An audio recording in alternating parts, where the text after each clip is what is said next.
اعوذ باللہ من الشیطان الرجیم بسم اللہ الرحمن الرحیم وَإِذِ ابْتَلَىٰ إِبْرَاهِيمَ رَبُّهُ بِكَلِمَاتٍ فَأَتَمَّهُنَّ قَالَ إِنِّي جَاعِلُكَ لِلنَّاسِ إِمَامًا قال ومن ذريتي قال لا ينال عهد الظالمين يا أيها الذين آمنوا ليبلونكم بشيء من الخوف والجوع ونقص من الأموال والأنفس والثمرات وبشر الصابرين الذين إذا أصابتهم مصيبة قالوا إنا لله وإنا إليه راجعون أولئك عليهم صلوات من ربهم ورحمة وأولئك هم المهتدون صدق اللہ العظیم۔ محترم بزرگوں اور دوستو، پچھلے مہینے ہم نے قربانی کی ہے اور ہم نے یہ بھی سنا، بار بار سنا، بہت سے مجموعوں میں سنا کہ یہ حضرت ابراہیم علیہ السلام کی سنت ہے۔ حضرت ابراہیم علیہ السلام کو اللہ تبارک و تعالیٰ نے آزمایا، ان کی بھی آزمائش تھی، اور صحیح بات یہ ہے کہ ہر سال ہم مسلمانوں کی بھی آزمائش ہوتی ہے۔ ہم اللہ کے اس حکم کو دل سے قبول کر کے یہ حکم پورا کرتے ہیں یا نہیں کرتے ہیں، یا ہم اس میں اپنی عقل لڑاتے ہیں۔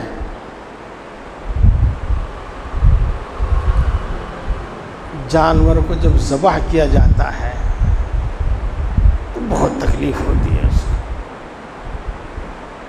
یہ تو جانوروں پہ ظلم ہے۔ ہم بھی کہنے لگے اتنے جانور ذبح ہوتے ہیں، کتنا پیسہ ضائع ہوتا ہے، ہم بھی یہی کہنے لگے۔ ہاں، تو یہ ہر سال ہماری بھی آزمائش ہے کہ ہم اللہ کے اس حکم کو قبول کر کے دل سے پسند کر کے پورا کرتے ہیں کہ نہیں کرتے۔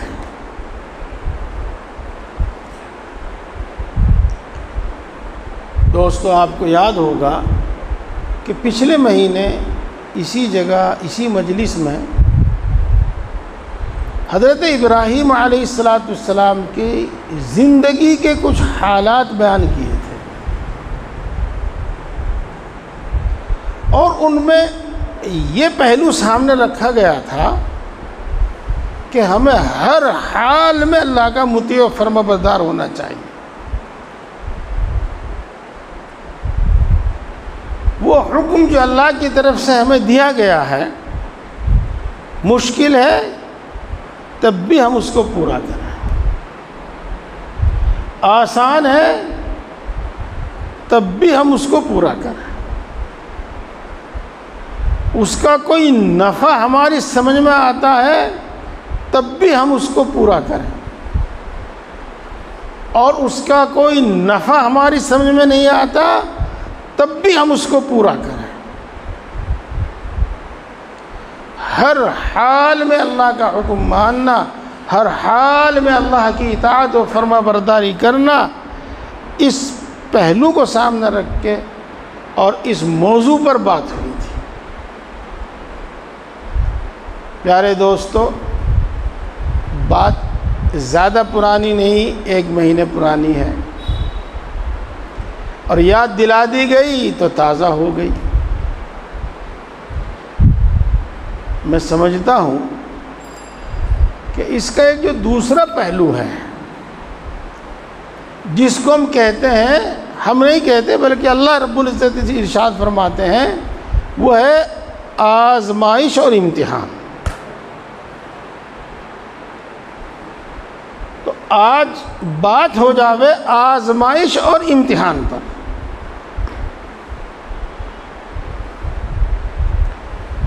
اور اس کی ضرورت ہے۔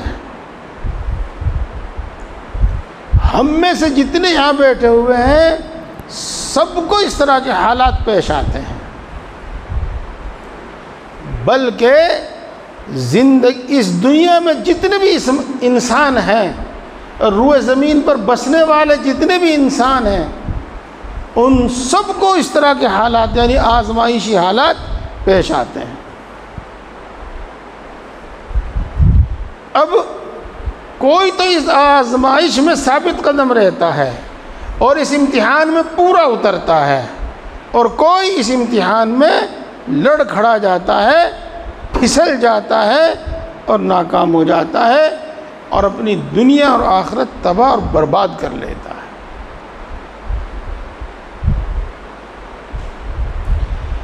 اگر ہم اس بات میں اچھی طریقے سے پہلے تو اس کو سمجھ لیں، اور پھر یہ بھی سمجھ لیں کہ ہمیں ایسے موقع پر کیا کرنا چاہیے، تو انشاءاللہ العزیز قدم نہیں لڑکھڑائیں گے، انشاءاللہ العزیز ثابت قدم رہیں گے، اور انشاءاللہ العزیز اس آزمائش اور اس امتحان میں کامیاب ہوں گے، اور انشاءاللہ العزیز اپنے ان اعمال کے ساتھ جن میں ہم لگے ہوئے ہیں اس امتحان میں کامیاب ہونے کا اجر و انعام بھی حاصل کریں گے۔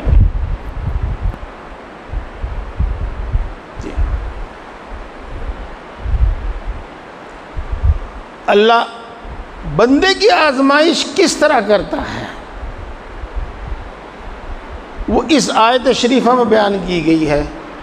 یا ایھا الذین آمنوا لیبلونکم بشیء من الخوف، اس میں آخر تک جو میں نے آیت پڑھی آپ کے سامنے اس میں بیان کی گئی ہے،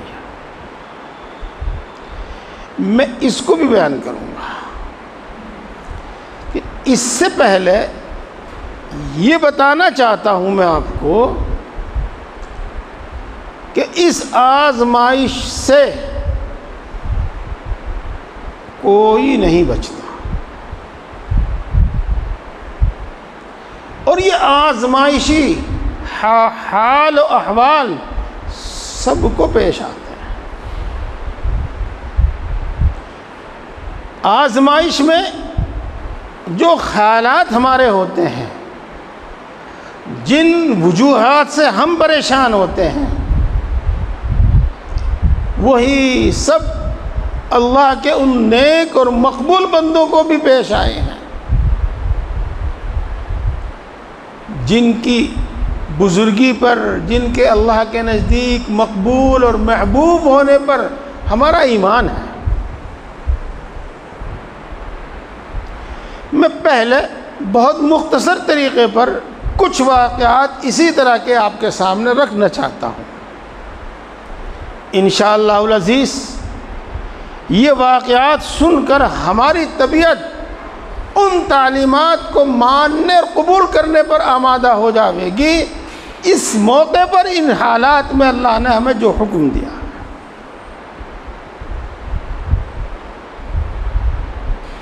دیکھو،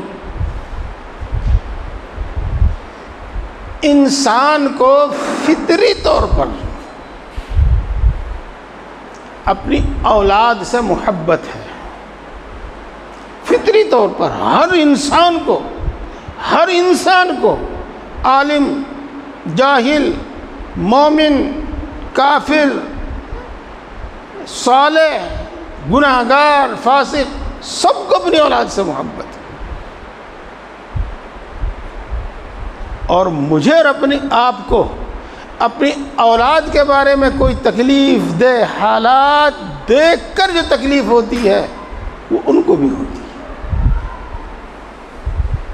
ان کو بھی ہوتی تھی، اور ان کو اللہ نے ان احوال سے دوچار کیا، ان حالات سے دوچار کیا۔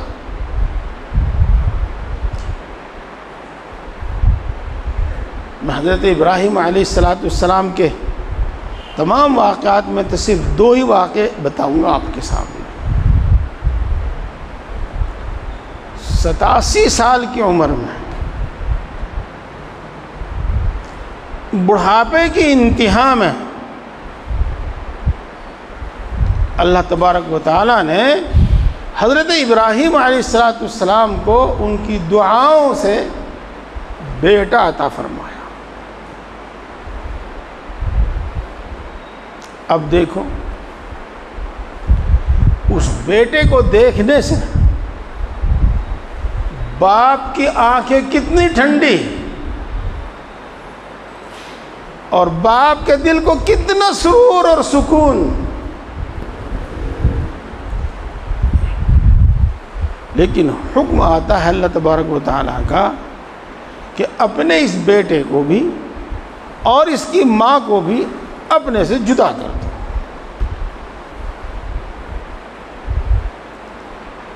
اور اللہ رب العزت کا یہ حکم آنے کے بعد اللہ کے حکم کے مطابق حضرت ابراہیم علیہ السلام اپنے دودھ پیتے بیٹے کو اور اس کی ماں کو ایک صحرا میں، ایک ریگستان میں، جہاں زندگی کے کوئی آثار نہیں ہیں، زندگی کا کوئی سامان نہیں ہے، وہاں چھوڑ دیتے ہیں۔ آپ صرف تصور کی دنیا میں جائیے اور سوچئے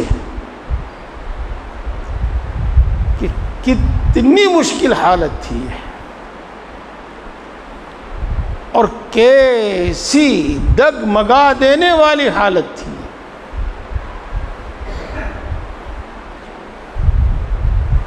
لیکن حضرت ابراہیم علیہ السلام، میں ان کی ترجمانی کرتا ہوں کہ حالات کے مطابق بتاتا ہوں کہ اللہ کا جب یہ حکم آیا تو کہا اللہ منظور ہے، اللہ منظور ہے، اور کتنی بھی تکلیف ہو، دل کتنا بھی دکھا ہو،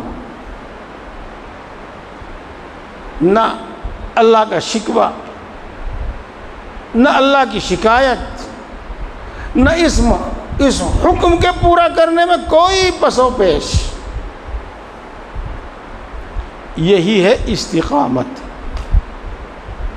اور یہی ہے آزمائش میں پورا اترنا، اور یہی ہے امتحان میں کامیاب ہونا۔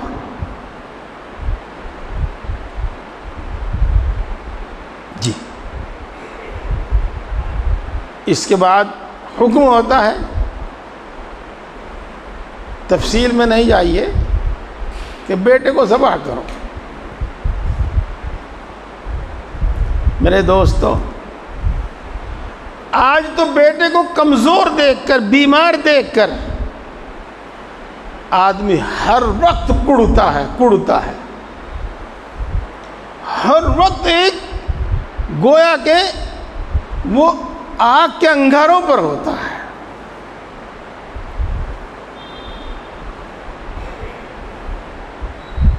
جب حکم ہوتا ہے کہ اپنے ہاتھ سے بیٹے کو ذبح کرو، تو نہ کوئی شکوہ، نہ کوئی شکایت،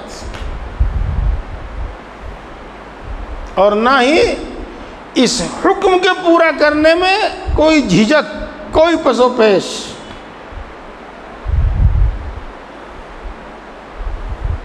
بلکہ وہ تمام سامان خود جمع کرتے ہیں حضرت ابراہیم علیہ السلام، جس سے اللہ کے اس حکم کو پورا کر سکیں۔ اس رکاوٹ کو دور کرتے ہیں ابراہیم علیہ السلام جو اس حکم کو پورا کرنے میں مانع ہو سکے، اس حکم کے جس کی وجہ سے اس حکم کو پورا نہ کیا جا سکے۔ میرے دوستو، یہی ہے امتحان میں کامیابی، یہی ہے استقامت۔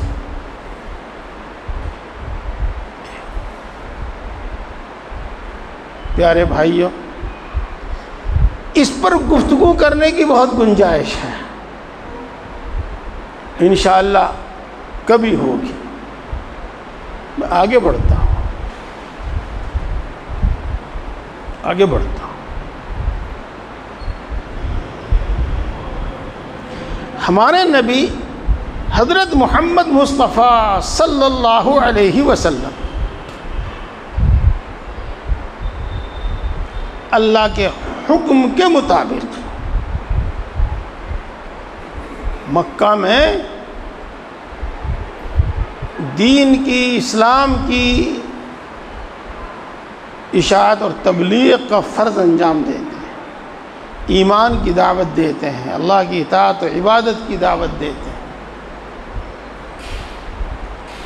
اور وہاں ان کے ساتھ برتاؤ یہ ہوتا ہے، ان کے ساتھ برتاؤ یہ ہوتا ہے کہ رسول اللہ صلی اللہ علیہ وسلم کو اور ان پر تمام ایمان لانے والوں کو، اور وہ لوگ جو ایمان تو نہیں لائے لیکن وہ ان کے حمایتی ہیں، ان کے مددگار ہیں،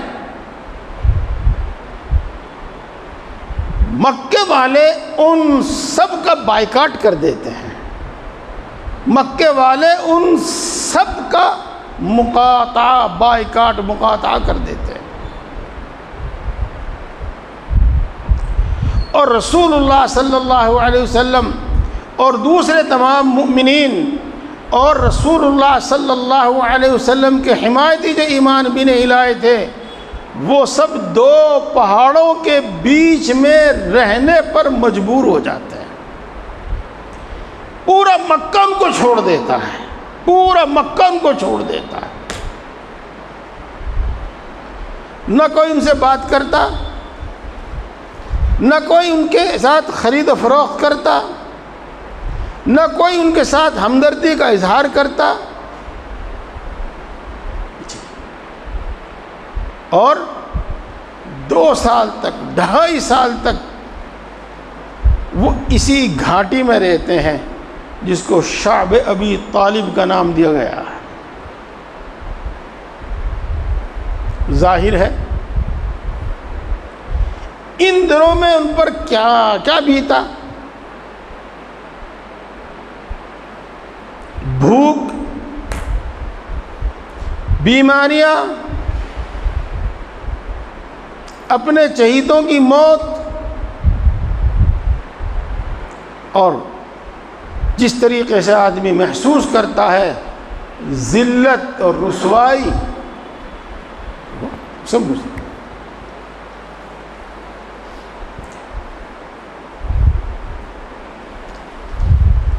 اسی کا اثر تھا کہ وہاں سے نکلنے کے بعد کئی چہیتوں کی موت ہوئی، وہاں کی تکالیف کی تاب نہ لا کر۔ میرے دوستو، یہ ہے آزمائش، یہ ہے امتحان، اور یہ سب جن کا بھی آپ نے کئی بار ذکر سنا، اللہ کے رسول صلی اللہ علیہ وسلم، مؤمنین اور ان کے حمایتی، چاہے وہ ایمان میں داخل نہیں ہوئے تھے، سب اس کو خوشی خوشی برداشت کرتے ہیں، اس کو گوارا کرتے ہیں۔ میں نے ایک لفظ آپ کے سامنے بولا، خوشی خوشی برداشت کرتے ہیں، دوسرا لفظ بولا کہ اس کو گوارا کرتے ہیں۔ اس کا پتہ اس سے چلتا ہے کہ ان کی ان تمام مشکلات کا خاتمہ 1 منٹ میں ہو سکتا تھا، 1 منٹ میں ہو سکتا تھا۔ مثلاً رسول اللہ صلی اللہ علیہ وسلم کے حمایتی اعلان کر دیں کہ ہم آئندہ ان کی کوئی حمایت نہیں کریں گے، ان کی تمام مشکلات کا خاتمہ اسی وقت اسی آن ہو جاتا، لیکن انہوں نے سب کچھ سہا، جتنے دن بھی سہا، زبان سے یہ لفظ نہیں بولا۔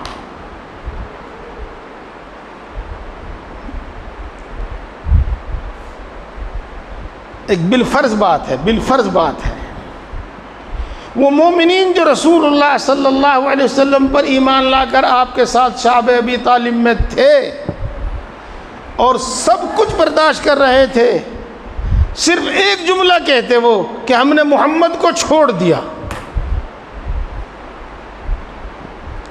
تو ان کی تمام مصائب اور مشکلات کا اسی گھڑی خاتمہ ہو گیا تھا۔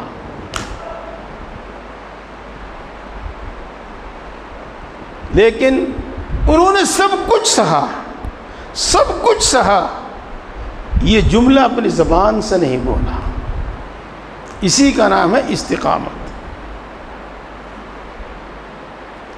میرے دوستو، سیرت کی کتابوں میں آتا ہے کہ اس دور میں صحابہ کرام رضوان اللہ تعالی علیہم اجمعین نے درخت کے پتے کھائے، درختوں کی چھال اتار اتار کر وہ کھائے، سب کچھ سہا، سب کچھ سہا، لیکن وہ جملہ نہیں جس سے ان کی تمام مشکلات کا خاتمہ ہو سکتا تھا۔ میرے دوستو، یہ ہے ثابت قدم رہنا، یہ ہے امتحان میں کامیاب ہونا۔ یہاں ایک دو بات کہوں گا میں صرف آپ کا ذہن منتقل کرنے کے واسطے۔ اللہ رب العزت تو آسمان سے من و سلوہ اتارنے پر قادر ہے، اور اس نے بنی اسرائیل کو من و سلوہ کھلایا ہے۔ جانتے ہیں آپ من و سلوہ؟ آسمان سے ایک حلوہ برستا تھا، یوں کہہ لو آسانی سے، اور اس حلوے کو وہ جمع کرتے اور کھا لیتے۔ دنیا بھر سے کہاں کہاں سے، جنگلوں سے بٹیر، بہترین پرندہ، گوشت سب پرندوں میں سب سے اچھا گوشت اس کا، وہ ان کے خیموں کے پاس آ کر بیٹھ جاتے، وہ ان کو پکڑتے، ذبح کرتے، پکاتے، کھاتے۔ تو اللہ تو من و سلوہ نازل کرنے پر قادر ہے، لیکن یہاں نہیں کرتا، جس کے نتیجے میں وہ درختوں کی چھال، درختوں کے پتے، یہاں تک آیا ہے کہ اگر کہیں جنگل میں کوئی چمڑا پڑا ہوا مل جاتا، چمڑا، اس کو بھگوتے اور اسی کو چاب لیتے، اسی کو کھا لیتے۔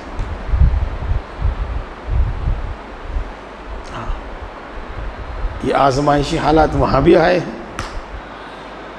میرا جملہ اس کے ساتھ جوڑ لیجئے گا، حالانکہ اللہ تبارک و تعالیٰ من و سلوہ نازل کرنے پر قادر ہے،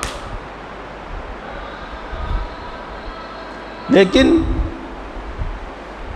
ایسا کیوں کرتا ہے اللہ؟ ہاں، ابھی اس کو چھوڑ دیجئے، بعد میں بات کریں گے اس پر۔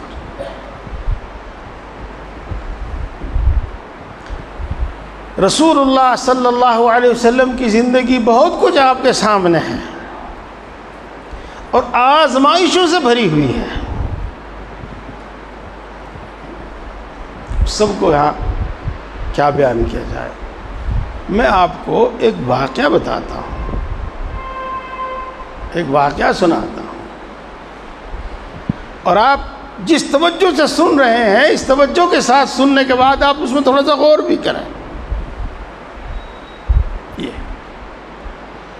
آدمی یوں کہتے ہیں کہ انسان سب کچھ برداشت کر لیتا ہے، لیکن اپنی ذلت اور رسوائی برداشت نہیں کرتا، اور سچ ہے بات یہ، ذلت اور رسوائی برداشت نہیں ہوتی اس سے۔ ہاں، تکلیف برداشت ہو جاتی ہے، مال کا نقصان برداشت ہو جاتا ہے، جان کا نقصان برداشت ہوتا ہے، ذلت اور رسوائی نہیں برداشت کرتی۔ مکہ کے کافر اور قریش مکہ کا ایک وفد مدینہ منورہ کے یہودیوں کے پاس جاتا ہے. یہ اس زمانے کی بات ہے جب رسول اللہ صلی اللہ علیہ وسلم مکہ مکرمہ ہی میں تھے، ہجرت ابھی نہیں ہوئی تھی. اور وہ وفد یہودیوں سے یوں کہتا ہے کہ ہمارے شہر میں ایک شخص نبوت کا دعویٰ کرتا ہے.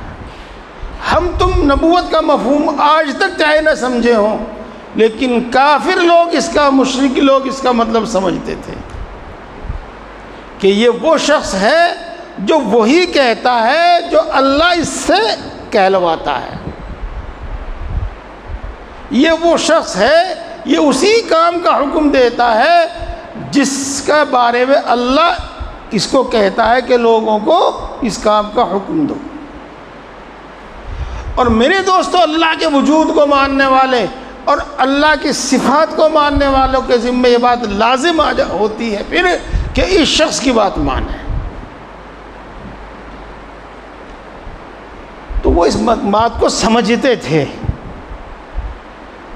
اس لیے وہ یہود مدینہ کے پاس گئے اور ان سے کہا کہ ہمارے شہر میں ایک شخص نبوت کا دعویٰ کرتا ہے، ہم لوگ بہت پریشان ہیں، ہم یہ آزمانا چاہتے ہیں کہ وہ اللہ کا نبی ہے بھی کہ نہیں.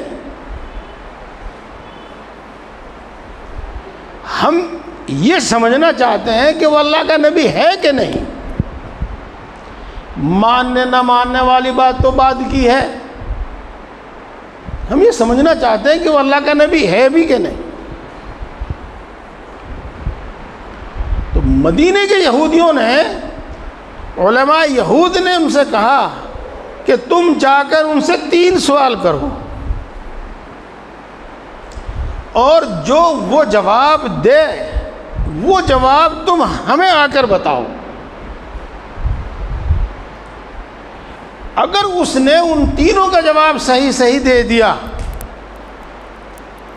تو واقعی وہ اللہ کا نبی ہے،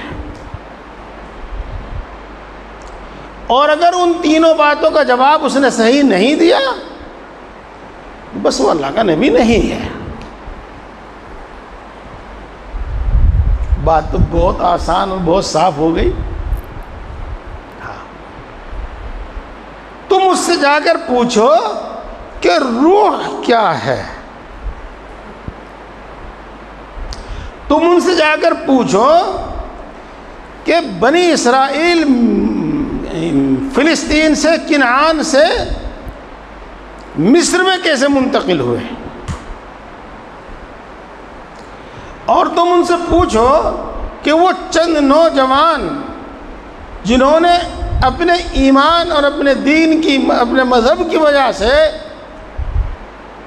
اپنی بستی چھوڑ دی تھی، اپنے لوگوں کو چھوڑ دیا تھا، جنگل میں جا کر رہے تھے، ان کا کیا قصہ ہے. اصحاب کہف جن کو ہم لوگ کہتے ہیں، ان کا کیا قصہ ہے. یہ قریش کا یہ وفد یہ تینوں باتیں لے کر، یہ تینوں سوال لے کر مکہ واپس ہوا، اور یہ تینوں سوال انہوں نے رسول اللہ صلی اللہ علیہ وسلم کے سامنے رکھے. آپ حضرات کو معلوم ہے، بہت مرتبہ آپ نے ایسا سنا ہوگا کہ جس بارے میں وحی نازل ہو چکی تو اللہ کے رسول صلی اللہ علیہ وسلم جواب دے دیا کرتے تھے، اور جس بارے میں ابھی کوئی علم اور کوئی وحی آپ پر نہیں آئی، کوئی علم آپ کو عطا نہیں کیا گیا، وہاں پر آپ خاموشی اختیار کرتے اور وحی کا انتظار فرماتے. بہت ساری حدیثیں ایسے ہیں، بہت سارے واقعات اس طرح کے ہیں. تو ان تینوں معاملات کے بارے میں ابھی تک کوئی وحی نازل نہیں ہوئی تھی، کوئی علم آپ کو عطا نہیں کیا گیا تھا، اس لیے آپ نے کہا کہ میں ان کا جواب کل کو دوں گا. جی اب ظاہر بات ہے، سوچو ذرا سے آپ کہ جو لوگ آپ کی نبوت سے پریشان تھے، آپ کی نبوت کے دعوے سے پریشان تھے، اور آپ کو کسی بھی طریقے سے لاچار اور لاجواب کرنا چاہتے تھے، ان کو کتنا انتظار ہوگا کل ان تینوں باتوں کی جواب کا. جنہوں نے 800 میل کا سفر کیا، مکہ سے مدینہ گئے، مدینہ سے واپس مکہ آئے، اور وہ 3 سوال لے کر آئے، تو ان کو کتنا انتظار ہوگا اگلے دن جواب کا.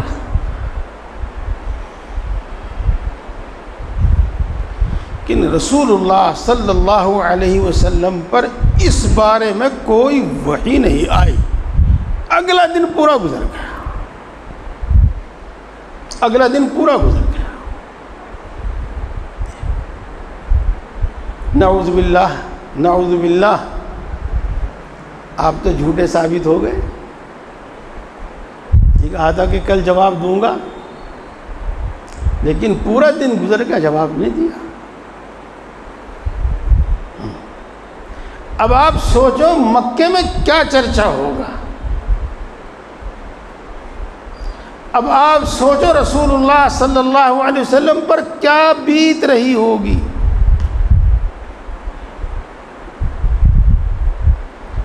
ایک دن نہیں، 2 دن نہیں، 4 دن نہیں، 6 دن نہیں، علماء فرماتے ہیں کہ کم از کم 15 دن کے بعد وحی نازل ہوئی. 15 دن کے بعد.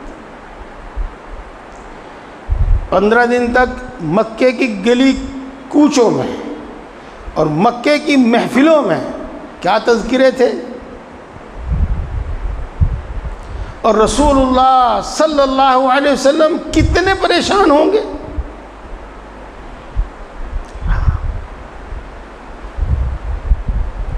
اللہ کی ذات کو کوئی پرواہ نہیں. 15 دن کے بعد وہی بھیجتے ہیں. اور یوں فرماتے ہیں وَلَا تَقُولَنَّ لِشَيْءٍ إِنِّي فَاعِلٌ ذَلِكَ غَدًا إِلَّا أَن يَشَاءَ اللَّهُ. میں ترجمہ نہیں، تفسیر نہیں، حاصل بیان کرتا ہوں. آئندہ کے لیے جب تم کوئی بات کہا کرو تو انشاءاللہ کہہ لیا کرو. یہ جو 15 دن تاخیر ہوئی اور 15 دن تک وحی نازل نہیں ہوئی اور آپ تڑپتے رہے، بلکتے رہے، بلبلاتے رہے، یہ اس لیے کہ آپ نے یوں تو کہا تھا کہ کل میں جواب دوں گا، لیکن انشاءاللہ نہیں کہا تھا. میرے دوستو، آئیے چلو اس میں سے ہم خاص بات لے لیتے ہیں. یہ موقع تو آپ صلی اللہ علیہ وسلم کی نبوت کو ثابت کرنے کا تھا. معاف کیجئے کچھ باتیں ایسے کی جاتی ہیں سمجھنے سمجھانے کے واسطے. یہاں تو یہ لازم تھا اللہ پر کہ قریش مکہ کے اس مجلس سے اٹھنے سے پہلے وحی بھیج دیتا، اور قریش مکہ اسی مجلس میں ان تینوں سوالوں کا جواب لے کر جاتے. لیکن اللہ جانتا ہے اپنی مصلحتوں کو. 15 دن تک انتظار ہو.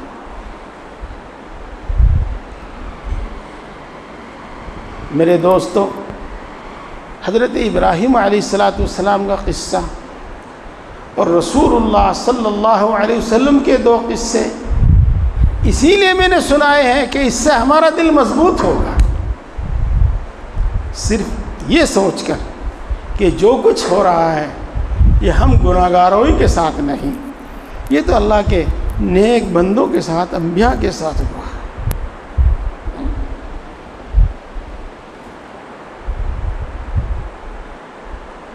آج کسی کے گھر میں بے اولاد نہ ہو تو دیکھو اس کا کیا حال ہے. بیٹیاں ہوں، بیٹا نہ ہو تو پوچھو اس کا حال کیا ہے. میں اس کو بیان نہیں کر سکتا.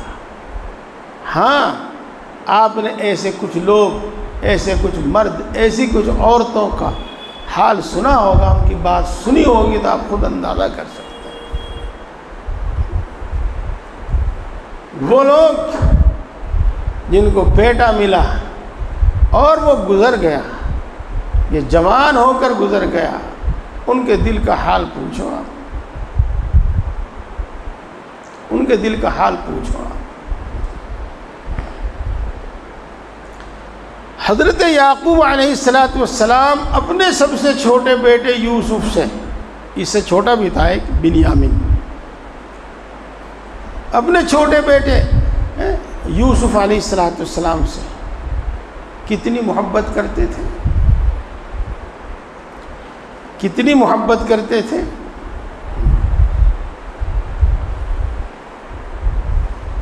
اسی کو اللہ تبارک و تعالیٰ نے آنکھوں سے دور کر دیا، آنکھوں سے دور کر دیا اسی کو اللہ رب العزت نے۔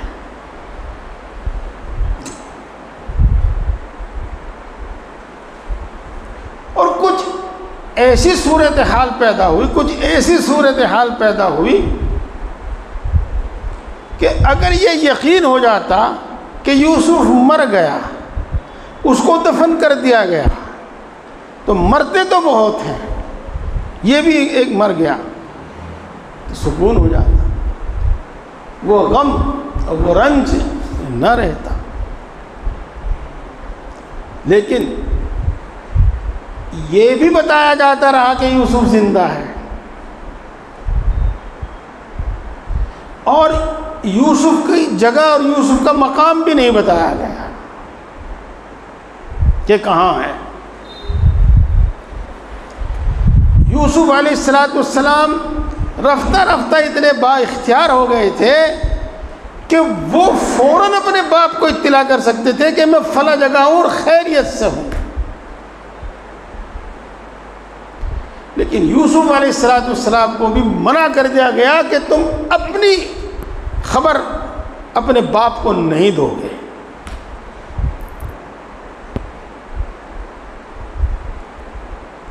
ہم آپ تو یہی کہیں گے کہ اللہ کا اس میں کیا مل گیا، کیا فائدہ اس میں اللہ کا، یہ ہمارا انسان کا کسی انسان کا کیا فائدہ ہے اس میں۔ ہمارا تو مزاج یہ بن گیا کہ اللہ کا حکم بعد میں سنیں گے، پہلے پوچھیں گے کہ ہمیں کیا ملے گا۔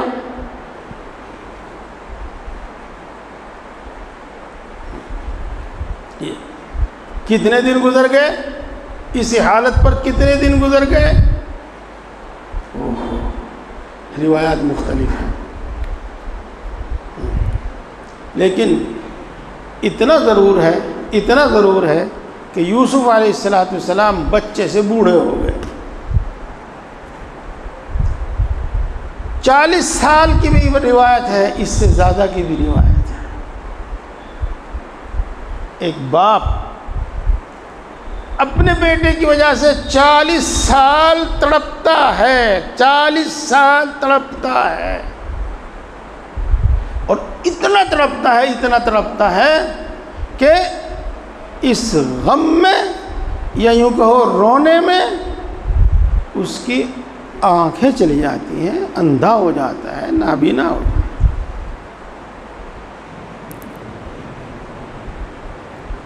میرے دوستو، یہ سب باتیں آپ نے سنی، آپ جانتے ہیں یہ سب اللہ کے بہت خاص بندے انبیاء کرام علیہم السلام۔ پیارے بھائیوں، اللہ نیک بندوں کی یعنی مومنین کی بھی اسی طرح آزمائش کرتا ہے۔ اللہ مومنوں کی بھی اسی طرح آزمائش کرتا ہے۔ اس نے اعلان کر دیا ہے، اس نے اپنی کتاب میں اپنا یہ قانون لکھ کر بھیج دیا ہے، یا ایھا الذین آمنوا لیبلونکم بشیء من الخوف، اے ایمان والو، کوئی بھی ہے وہ ایمان والا،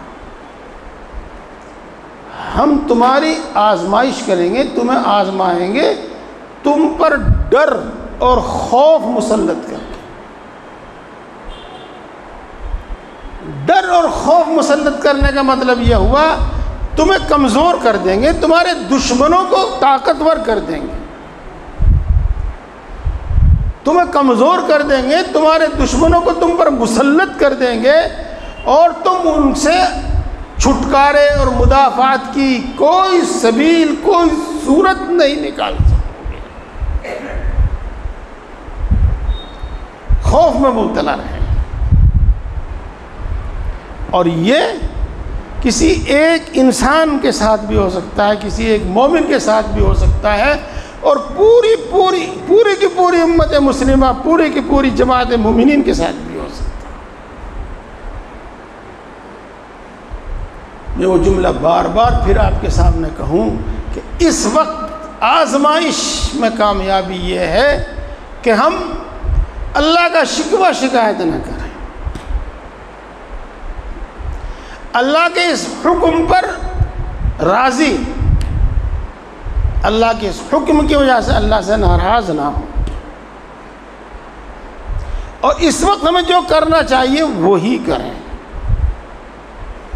ان حالات سے گھبرا کر نافرمانی پر نہ اتر آویں، نافرمانی پر نہ اتر آویں، اللہ سے بغاوت نہ کر بیٹھیں، اللہ کی سرکشی اور نافرمانی پر نہ اتر آویں۔ خوف کے مسلط ہونے کا ایسا مفہوم میں نے آپ کو بتا دیا جو آپ ہر جگہ منطبق کر سکتے ہیں۔ وَنَقْصٍ مِّنَ الْأَمْوَالِ وَالْأَنفُسِ وَالثَّمَرَاتِ، اور ہم تم کو آزمائیں گے تمہارے مال کم کر کے، دوسرے الفاظ میں تمہیں مالی تنگی میں مبتلا کر کے،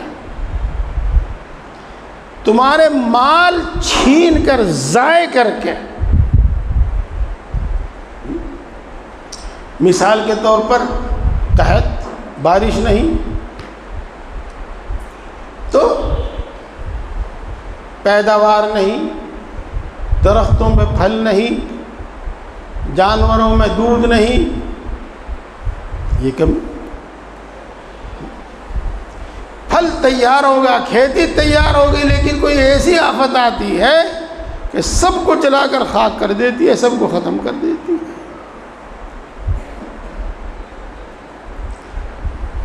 پتہ نہیں کب سے آدمی جمع کر رہا تھا، ایک ایک پیسہ جوڑ جوڑ کر رکھ رہا تھا، لیکن وہ مال ضائع ہو جاتا ہے، چوری ہو جاوے، آگ لگ جاوے،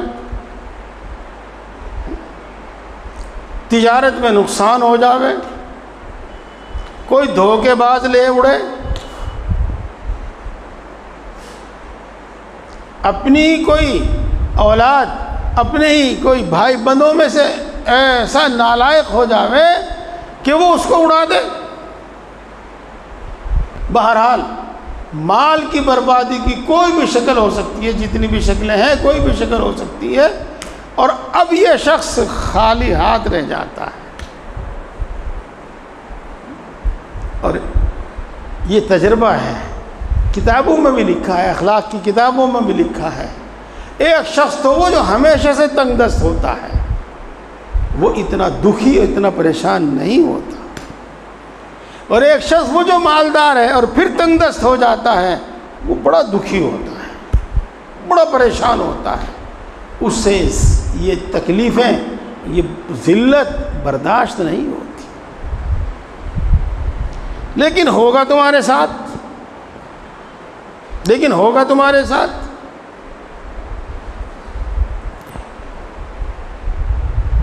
اور تمہاری اولاد کو کم کر کے، اولاد کو کم کرنے کی بھی بہت ساری شکلیں ہیں۔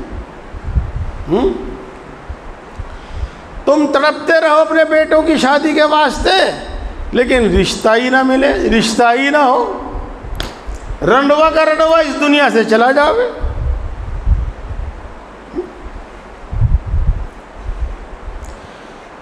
شادی ہو گئی لیکن چڑیا کا بچہ ہی پیدا نہیں ہوتا،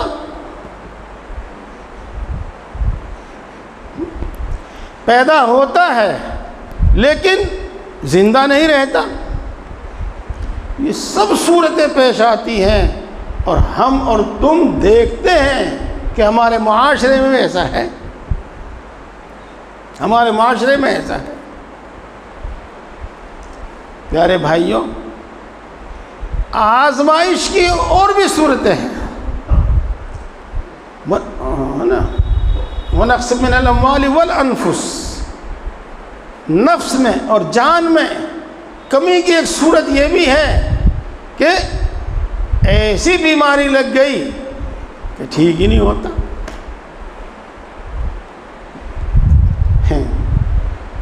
جاتا ہے علاج دوائی کے لیے، ہزاروں روپے خرچ کر کے آتا ہے، دوائی بجائے فائدے کے اور نقصان کرتی ہے، اسی بیماری کو بڑھا دیتی ہے، اس کو نہیں بڑھاتی، اس میں کچھ فائدہ کرتی ہے تو دوسری بیماری پیدا کر دیتی ہے۔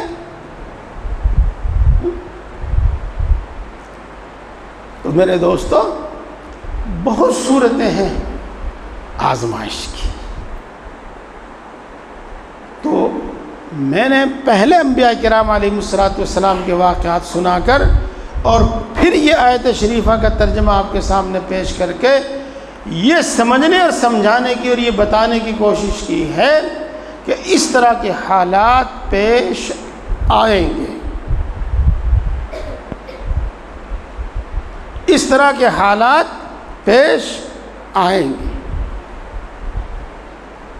اور اس موقع پر ہمیں ثابت قدم رہنا ہے، ثابت قدم۔ ثابت قدم نمبر 1، اللہ سے ناراض نہیں ہونا، اللہ کا شکوہ شکایت نہیں کرنا۔ آپ یہ سوچتے ہوں گے کہ اللہ سے بھی کوئی ناراض ہوتا ہے کیا؟ اللہ کا بھی کوئی شکوہ شکایت کرتا ہے؟ ارے ہاں بھائی، رات کیا گھر میں چہل پہل سی ہو رہی تھی، اب کیا چہل پہل ہو رہی تھی، اللہ کا عذاب ٹوٹ کے پڑا اور چھت پاڑ کے گھر میں گھس گیا۔ ہوا بھی کیا، ایک لڑکی پیدا ہو گئی، لڑکی ہوئی،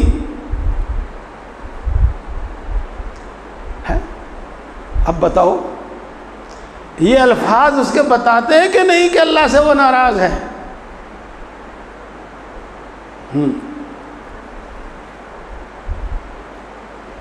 پتہ نہیں میری تقدیر کب لکھی اللہ میاں نے، اللہ میاں اس میں پتہ نہیں سو رہا تھا، غصے میں تھا، اس نے فرشتوں کو کچھ بتایا ہی نہیں، یا فرشتے بھول گئے، کیا ہوا آخر؟ یہ میں آپ کو اپنی طرف سے بنا کے نہیں بتا رہا دوستو، یہ وہ باتیں ہیں، یہ وہ حالات ہیں جو لوگ لے کر آئے ہیں۔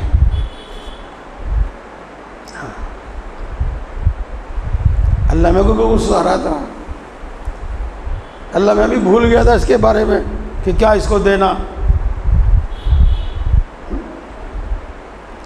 ایسی ایسی باتیں میرے دوستو، یہی ہے اللہ سے ناراضگی، اور یہی ہے اللہ کا شکوہ، اور یہی ہے اللہ کی شکایت۔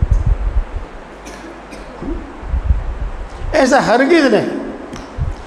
دیکھو، یہ چیزیں ہماری ضرورت کی ہیں، اور یہ چیزیں ہمیں بہت پسند ہیں، پسند بھی ہیں، ضرورت بھی ہیں۔ جب ہم ان سے محروم ہوں گے تو تکلیف تو ہوگی، لیکن وہ سب کچھ تکلیف کے بعد اللہ کا شکوہ نہیں، اللہ کی شکایت نہیں۔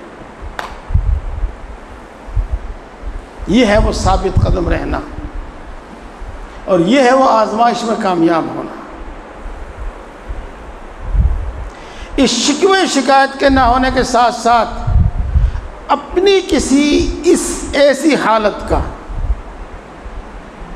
بار بار دوسروں کے سامنے ذکر نہ کرو، بلا ضرورت بالکل ذکر نہ کرو، کسی ایسے آدمی کے سامنے بالکل ذکر نہ کرو جو آپ کے کوئی کام نہیں آ سکتا، آپ کی کوئی مدد نہیں کر سکتا۔ اگر وہ آپ کو آپ کی بیماریوں کے لیے علاج بتا دے تو اپنا حال آپ اس کو بتا دو. وہ آپ کو آپ کے دشمنوں پر غالب اور دشمنوں سے بچانے کی تدبیر بتا دے تو اپنا حال اس کو بتا دو. ہر کسی کے سامنے اس کا ذکر تذکرہ مت کرو اور بار بار اس کا تذکرہ مت کرو، اور اپنے اختیار سے، میرا لفظ سن لیجیے گا آپ، اپنے اختیار سے ہر وقت اسی کو دل میں دماغ میں لیے مت بیٹھتے رہو، ہر وقت اسی کو نہ سوچتے رہو.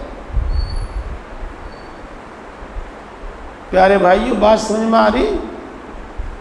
میں نے آپ کو امتحان بتایا اور بتایا کہ اس وقت ہمیں کیا کرنا ہے، اس وقت ہمیں کیا کرنا ہے، یہ بھی بتایا میں نے آپ کو.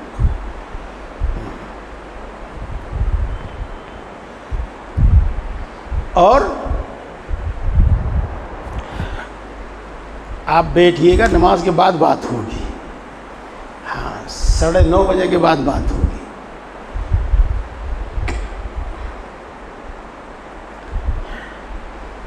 تو اسی طریقے سے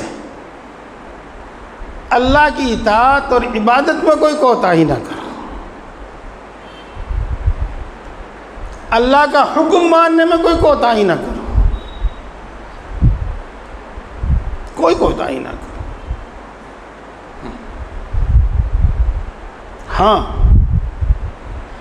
ایسا ہو سکتا ہے،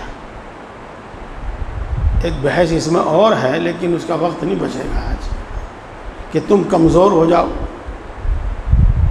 جسمانی طور پر کمزور ہو جاؤ، دماغی طور پر کمزور ہو جاؤ، اور نفل عبادت نہ ہو سکے، ذکر نہ ہو سکے، تلاوت نہ ہو سکے. ایسا ہو سکتا ہے. اگر کمزوریوں کی بنا پر، بیماریوں کی بنا پر آپ ایسا نہیں کر سکتے تو کوئی حرج نہیں ہے، کوئی حرج نہیں. وہ جو صبر ہے اور وہ جو استقامت ہے وہ ایک اتنی بڑی عبادت ہے کہ ان سب پر سب غالب آ جائے گی، وہی آپ کا کام بنا دے گی. لیکن ایسے موقع پہ آدمی ناجائز تدبیریں کرنے لگے، حرام چیزوں سے دعا کرنے لگے، مزاروں پر بھیٹ چڑھانے لگے، مندروں پر بتوں پر بھیٹ چڑھانے لگے، اور کچھ اور کچھ اور کچھ. کم تو ہمارے تعویذ گنڈے کرنے والے مولوی صاحبان بھی نہیں ہیں، لیکن اب تو دیکھا جا رہا ہے کہ سیانوں کے پاس جا رہے ہیں. ایسا بالکل مت کریں، ہرگز نہ کریں، ہرگز نہ کریں.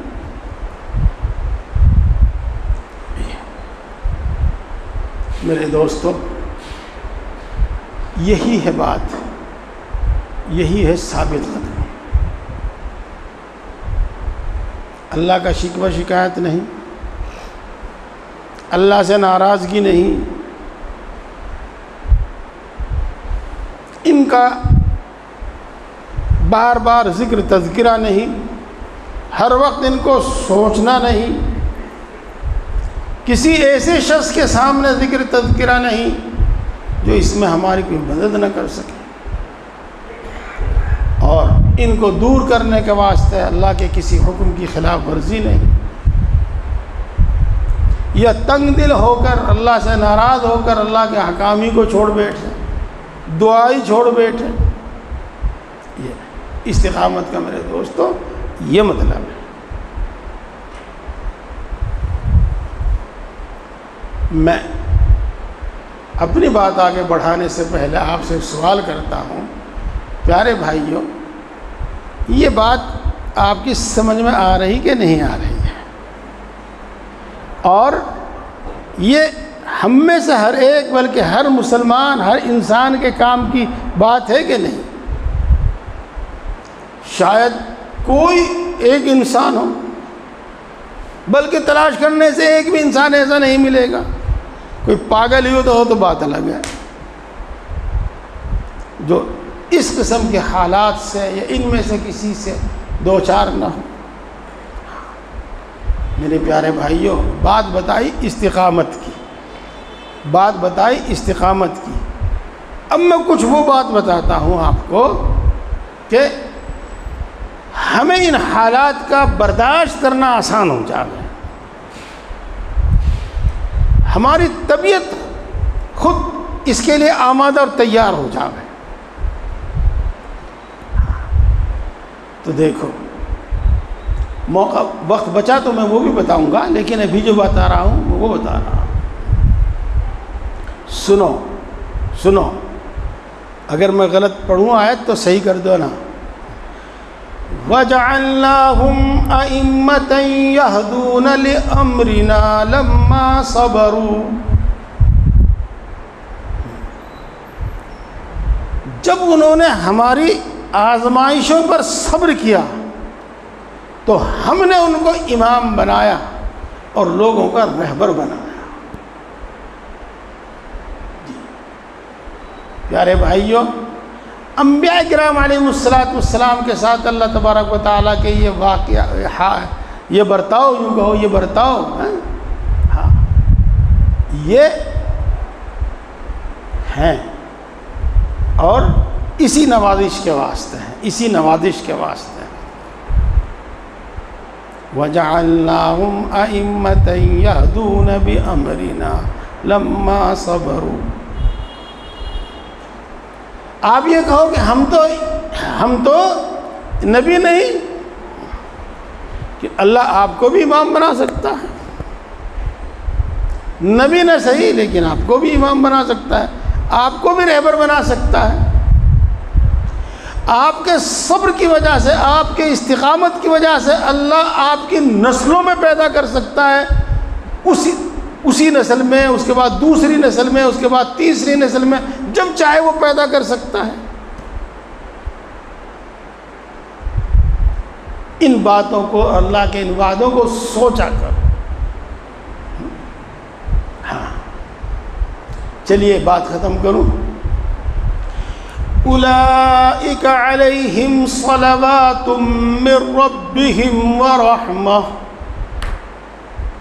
اللہ ارشاد فرماتے ہیں کہ یہی وہ لوگ ہیں، کون؟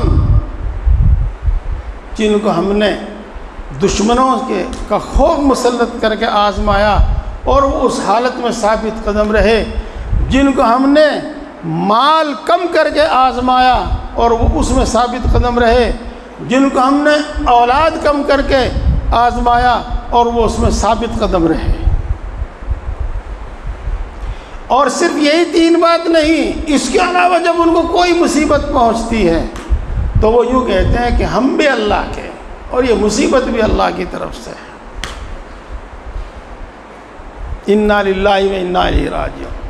اللہ فرماتا ہے انہی لوگوں پر میری رحمتیں ہیں اور انہی لوگوں پر میری خاص رحمتیں ہیں۔ ایک عام رحمت ہے، ایک خاص رحمت ہے، اور یہ عام رحمت ان پر ہے جن کو عام حالات سے آزمایا گیا، اور خاص رحمت ان پر ہے جن کو خاص حالات سے آزمایا گیا۔ جس کو جیسا آزمایا گیا اور جو جیسا ثابت قدم رہا، ایسی رحمت ہے، ایسا انعام ہے۔ وَأُولَئِكَ هُمُ الْمُهْتَدُونَ۔ اور یہی ہدایت یافتہ ہے، یہی سیدھی راہ پر ہیں۔ کون؟ جن کو آزمایا گیا اور وہ ثابت قدم رہے۔ پیارے بھائیوں، یوں تو اللہ تبارک و تعالیٰ کی آزمائشوں کے انعامات الگ الگ ہیں، الگ الگ ہیں، بہت ہیں، لیکن یہ میں نے آپ کو اجمالی سی بات بتائی جس کے اندر سب کچھ آ گیا۔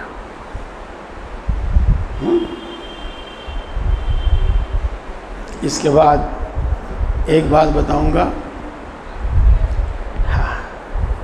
اور دھیان دیجیے، سب علماء کرام نوٹ کر لیجیے۔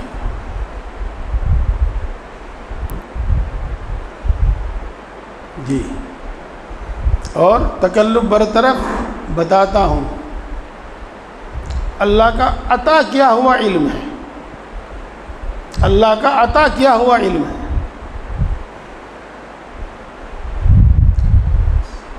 آزمائش میں، امتحان میں ثابت قدم رہ سکتا ہے وہ شخص جس کے دل میں اللہ کی محبت ہو اور جس کے اندر توکل ہو۔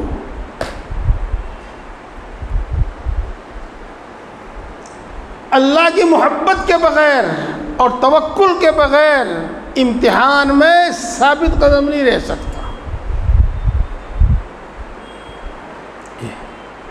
کوئی نہیں رہ سکتا۔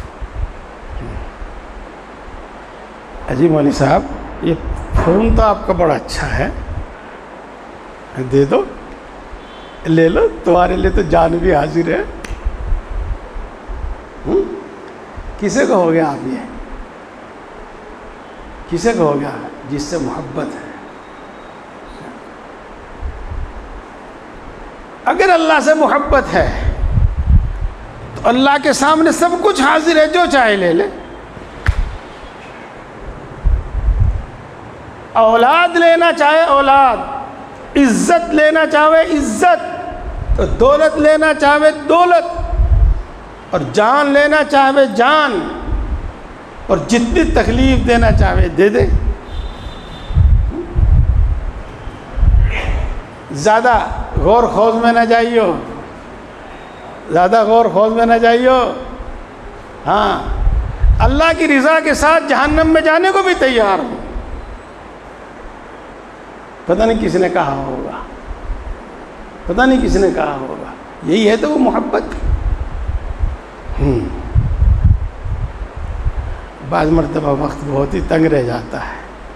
سنو سنو، قیمت خود ہر دو عالم گفتئی، قیمت خود ہر دو عالم گفتئی، نرخ بالا کن کہ ارزانی ہنوس۔ میری محبت جب ملے گی،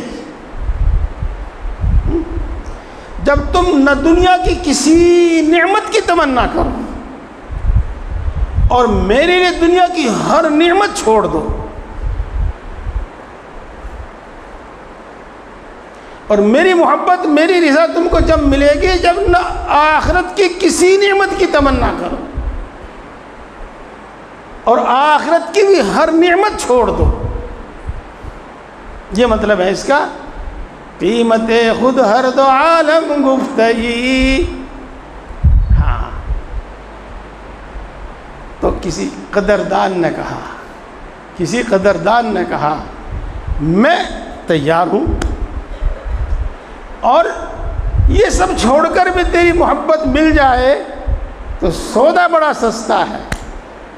آپ کا جی چاہے تو آپ اپنی محبت کی قیمت اس سے بھی زیادہ مقرر کر سکتے ہیں۔ تو میرے دوستو، مرادوں سے محرومی اور نعمتوں سے محرومی آدمی جبھی گوارا کر سکتا ہے جب اللہ کی محبت ہو، اور اللہ کی محبت کے بغیر ہو نہیں ہوتا۔ پھر توکل، اللہ پر بھروسہ، اللہ پر بھروسہ۔ پہلی بات تو یہ ہے، ایک موٹی سی بات بتاؤں گا، اسی میں سب کچھ آئے گا۔ اللہ تعالیٰ ارشاد فرماتے ہیں، ام نجعل المتقین کالفجار، کیا ہم پرہیزگاروں کو نافرمانوں کے برابر کر دیں گے؟ نہیں۔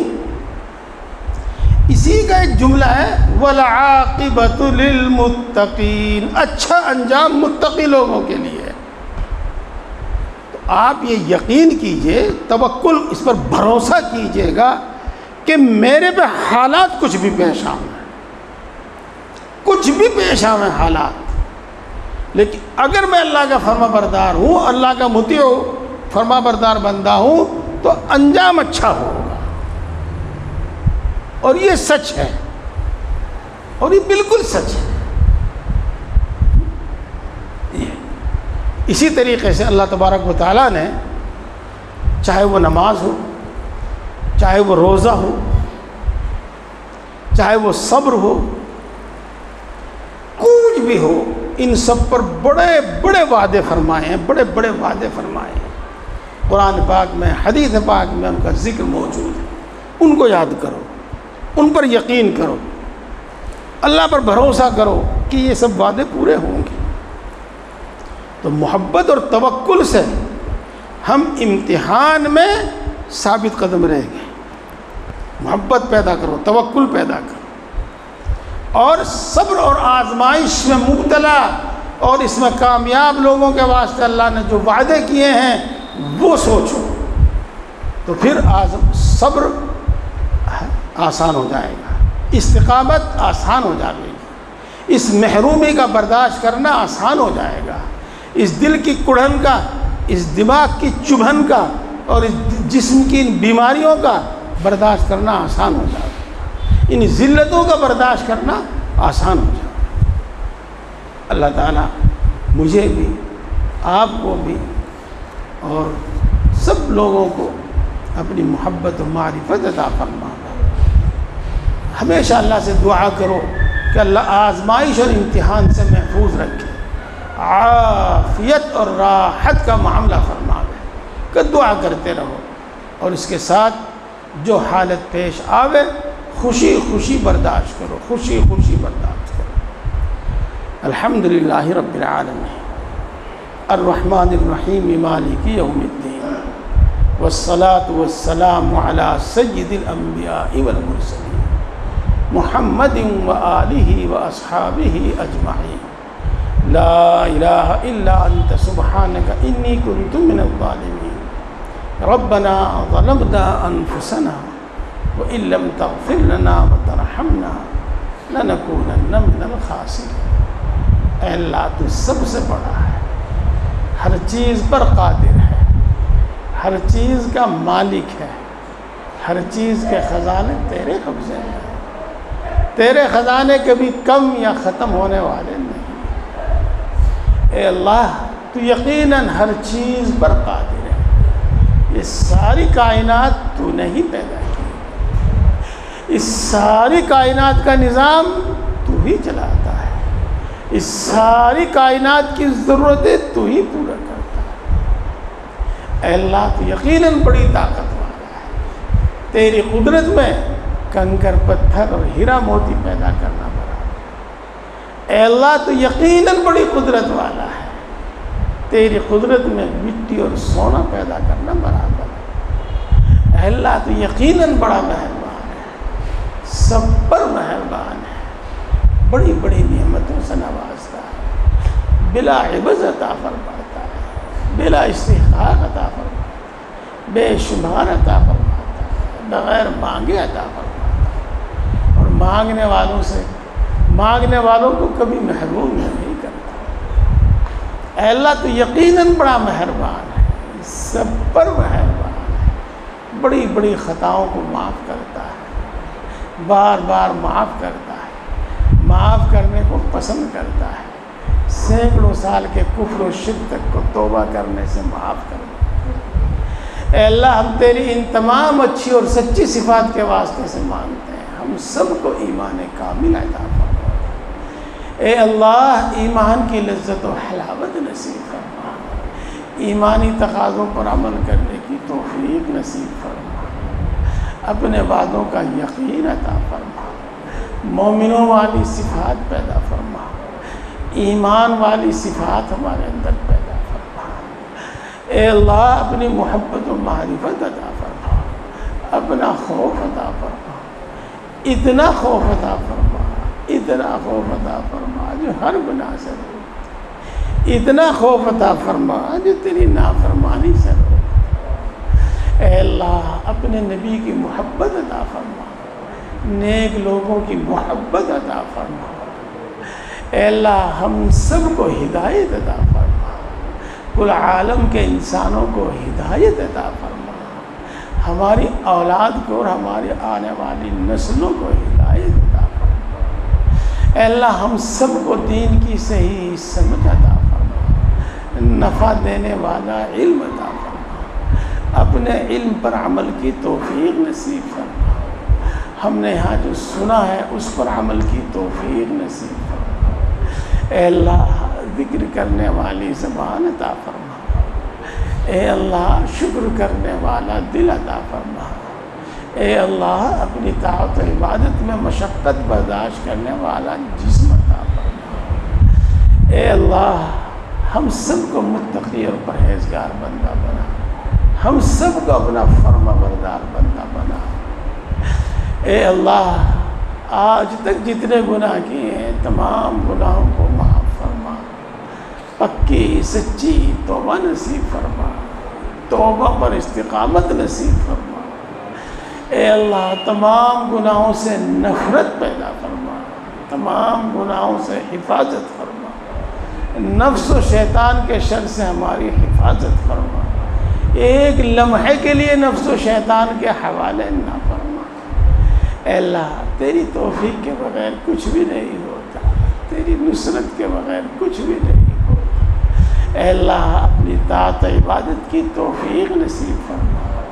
اپنی طاعت و عبادت میں ہماری مدد فرما، اپنی طاعت و عبادت کو ہمارے لیے آسان فرما، اے اللہ تیری شان بہت بلند ہے، ہم تیری شایان شان عبادت نہیں کر پاتے، اے اللہ ہماری ناقص عبادتوں کو قبول فرما، اپنے فضل سے قبول فرما، اے اللہ ساری مخلوق تیری محتاج ہے، تو کسی کا محتاج نہیں، ساری مخلوق تیری محتاج ہے، تو کسی کا محتاج نہیں، ہم تیری ہی عبادت کرتے ہیں اور تجھی سے مانگتے اور تیرے سوا کسی سے کوئی امید نہیں رکھتے، اے اللہ اپنے فضل سے ہم سب کی تمام ضرورتیں پوری فرما، اپنے سوا کسی کا محتاج نہ بنا، اے اللہ بیماری اور بڑھاپے میں جب ہمارے ہاتھ پاؤں بھی ہمارا ساتھ نہ دے اس وقت بھی کسی کا محتاج نہ بنا،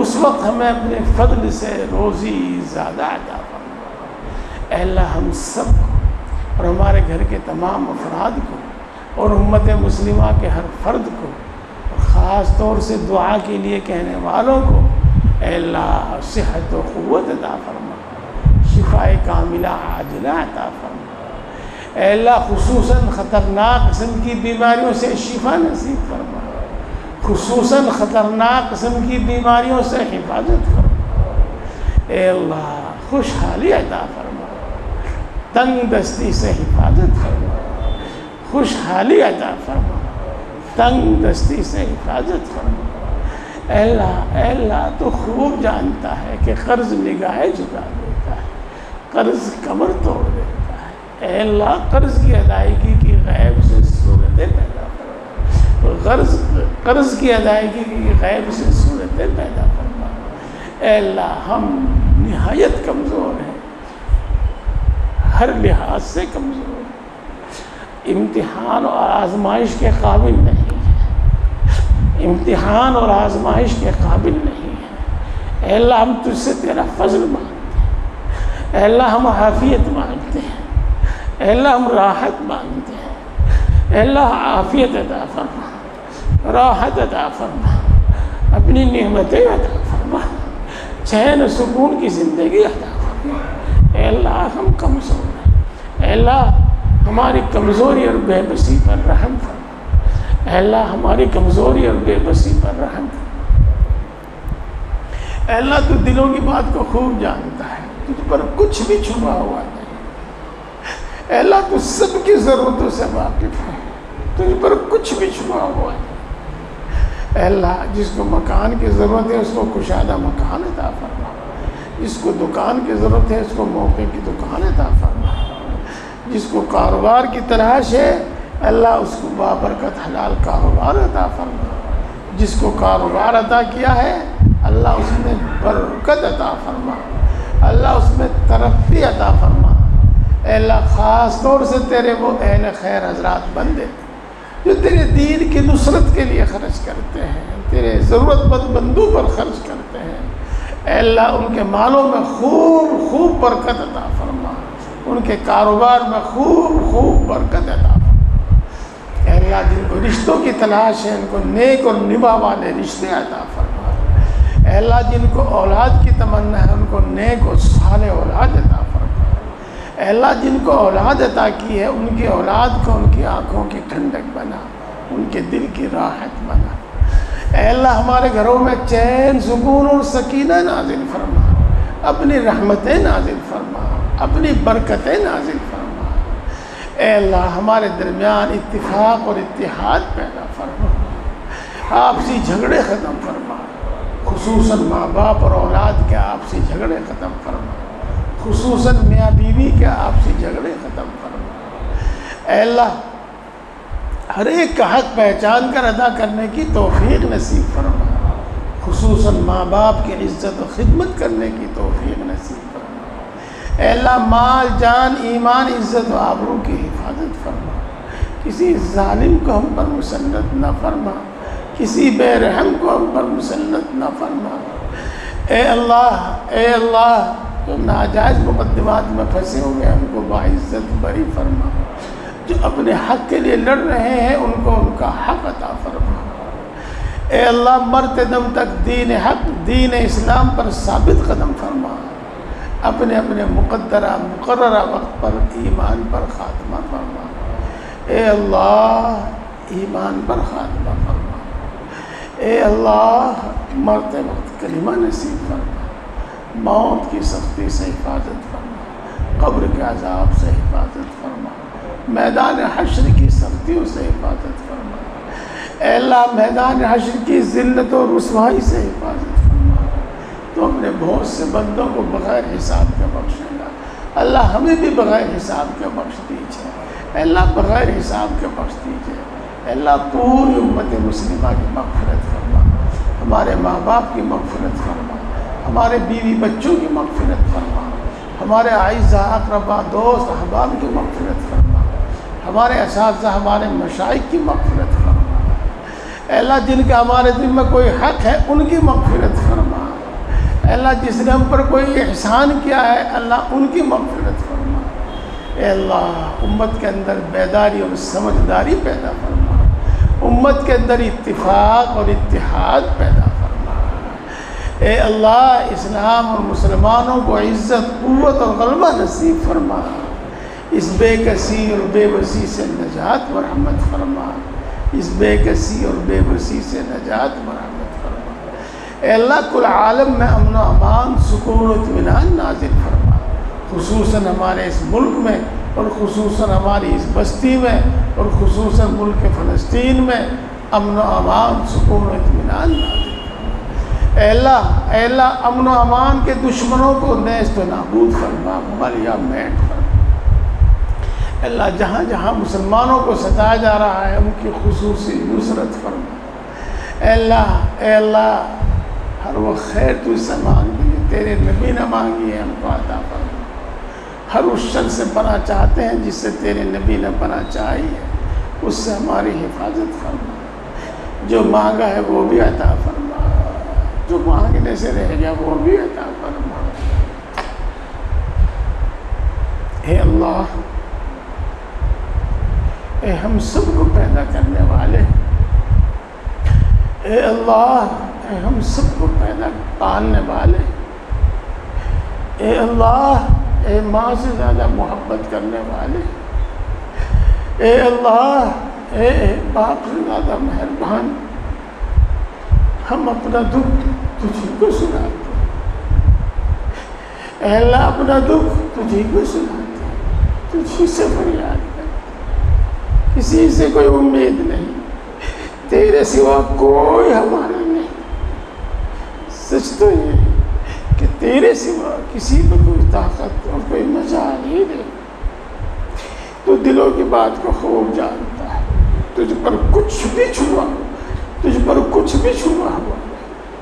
اے اللہ ہم سب کی اور خصوصاً حاضرین مجلس کی جائز مرادیں پوری فرما، جائز تمنائیں پوری فرما، جائز مقاصد میں کامیابی عطا فرما۔ اے اللہ ہر مشکل کو آسان فرما، اے اللہ ہر پریشانی کو دور فرما، اے اللہ ہر الجھن کو دور فرما۔ اے بگڑی کے بنانے والے ہر بگڑا ہوا کام بنا دے، اے بگڑی کے بنانے والے ہر بگڑا ہوا کام بنا دے۔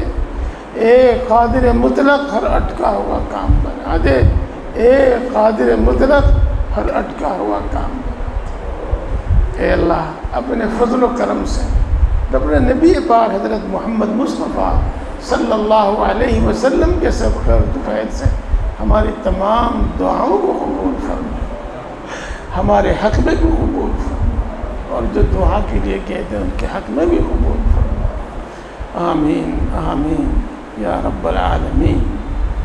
ربنا تقبل منا انك انت السميع العليم وتب علينا انك انت التواب الرحيم۔